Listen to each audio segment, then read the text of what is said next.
All right, we're going to I'll do a few more examples of projectile problems just in case.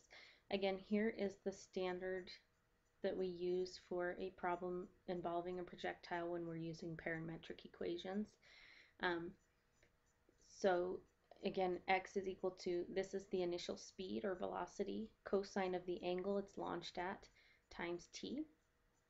And y is equal to h, that's the height it's launched from, plus v naught, again, this is the initial speed or velocity, sine of the angle it's launched at, t minus 16t squared. Again, if you don't have a graphing calculator, that here is an online graphing calculator. It's the one I'll be using in the video. It was, again, the best one I found. The only drawback is it doesn't have a trace function for parametric graphs, and you have to use angles in radian measure. Okay, so let's get started.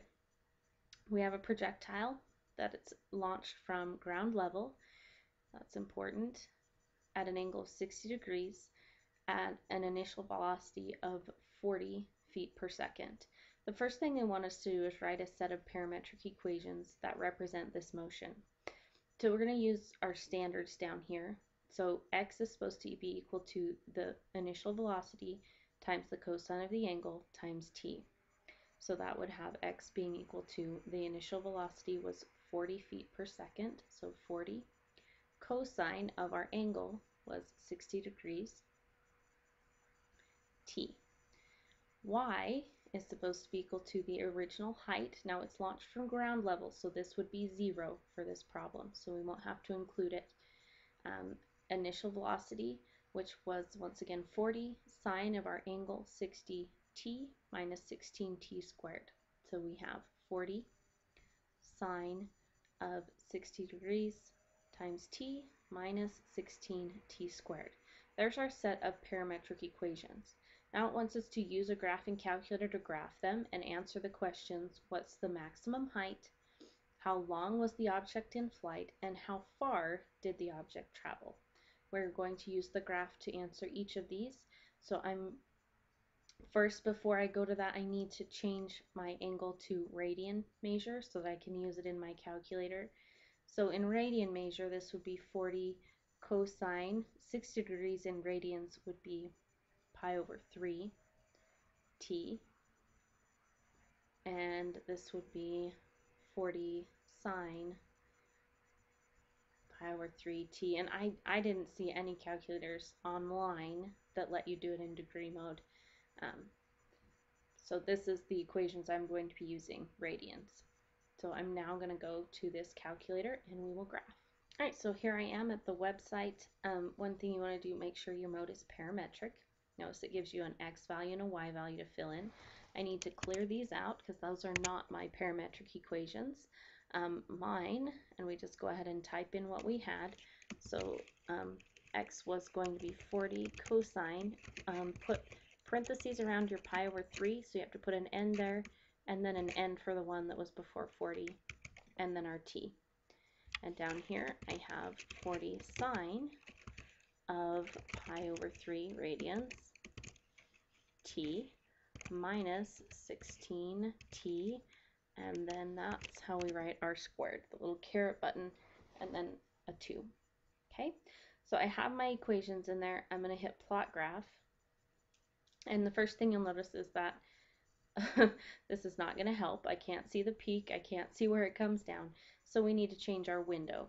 This tells you we're going to start at a x minimum of -5, and just to be safe, I'm going to go with 100 feet to start from. For my y's, I'm going to do minimum -5 and then go up to 50. If this isn't enough, I can always reset. And for my t, I'm going to go from 0 to 10 seconds.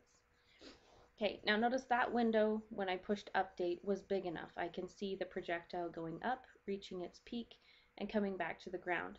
So I can even make each of these smaller. My y value doesn't go above 25, so I can go ahead and bring my y down to 25.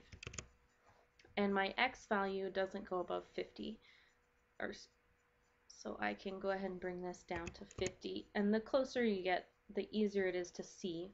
Again, without a trace function, we're just estimating based on the graph, so the closer shot we can get, the better. Okay, so the questions that were asked, one was what's the maximum height? One is how far does it travel before it hits the ground, or what's the range? Okay, so the maximum height would be the peak right here.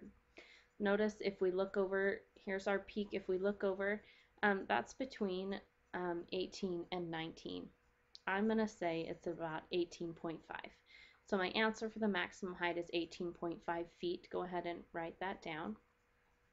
How far does it travel before it hits the ground? Well, notice it goes up, comes down, and hits the ground right here. Now, remember, this is a maximum of 50. Okay, so here we have 25, 30, 35, 40, 45, 50. Okay, so it's between 40 and 45, a little closer to 45. Okay, so I would call that 43 about. Okay, and again, I had to just kind of estimate here, but it was between 40 and 45, a little closer to 45. So again, 43. So those are the two answers that I can glean from the graph. And again, if you have a trace on your calculator that traces t at the same time, that would be great, because it would also tell you how long the projectile was in the air. We're going to have to do a little algebra to find that, but it's not too bad. So again, we found our maximum height was 18.5 feet. We found the projectile traveled about 43 feet. Okay, so we're going to go back to our paper now. Okay, so I'm going to put my answers in now. What was the maximum height of the object? Remember, he said the maximum height was at about 18.5 feet. How long was the object in flight? That's our t. We don't know that yet. And how far did the object travel? We found that it traveled about 43 feet was our estimate. Now, when we want to try and find out how long was it in the air, notice, remember, our projectile went up, came back down, and hit the ground. Okay, we want to know what t that was. Well, we have an equation for t. Okay, x equals a number times t, and y equals number times t. The y number is more complicated. So instead, what I'm going to say is, well, my x value when it hit the ground was at about 43. Okay, so we want to know how much time had passed when x got to be 43. So we take our equation that we had here, okay, x being equal to 40 cosine of 60 degrees, or pi over 3 radians if you prefer, times t. We know our x was 43. Okay, that's how far it went. We want to know how much time that took. So we're going to solve this equation for t. So we start by calculating 40 times the cosine of 60.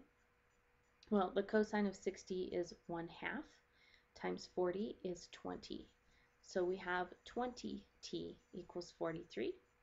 Divide both sides by 20. Whoops, you don't need two equal signs there, but we have them.